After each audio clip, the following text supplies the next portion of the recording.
اور اپنی منزل پر پہنچنے سے پہلے ہی اپنے اللہ سے جا ملے۔ آئیے ہم اپنے ان مرحوم بھائیوں اور بہنوں کے لیے جن کی معصومیت پر آج شاید آسمان بھی آنسو بہا رہا ہوگا، لیکن چونکہ اللہ کا قانون ہے اس لیے اس کو ماننا ہمارے لیے ضروری ہے۔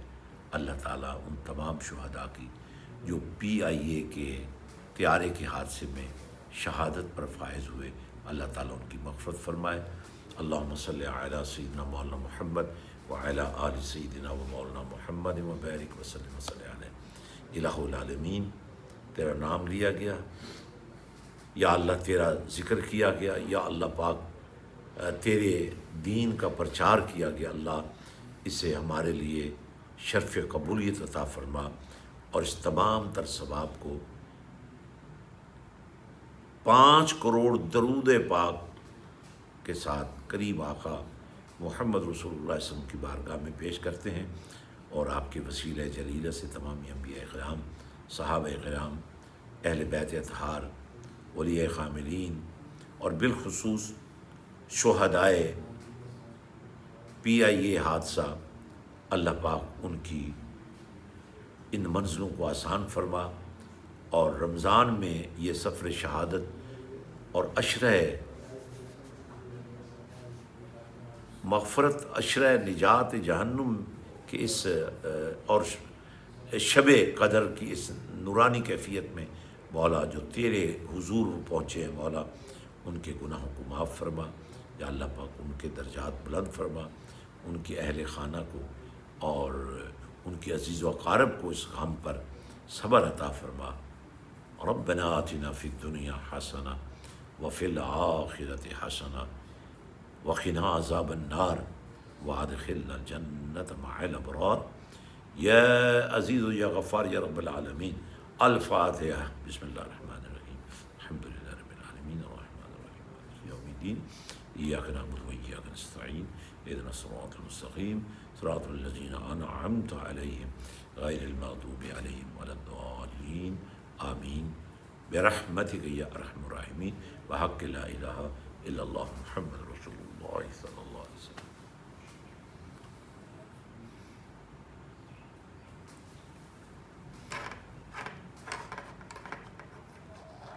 اگر تم رات کو گھر جا کر ماں باپ سے صرف مسکرا کے بات ہی کر لیا کرو، جس مدینے والے کا تم نے کلمہ پڑھا ہے، کبھی اس کی اداؤں پر قربان ہو کر دیکھا کرو۔ جب ایک باپ اپنی جوان بیٹیوں کے گھر بیٹھے ہوئے گانے سن رہا ہے، اگر آپ کا بیٹا آپ کو انگلی سے پکڑ کر جہنم سے نکال کر جنت میں لے جائے۔ دیکھیے روحانی دنیا وِد صاحبزادہ حضرت پیر سلطان فیاض الحسن سروری قادری کے ساتھ۔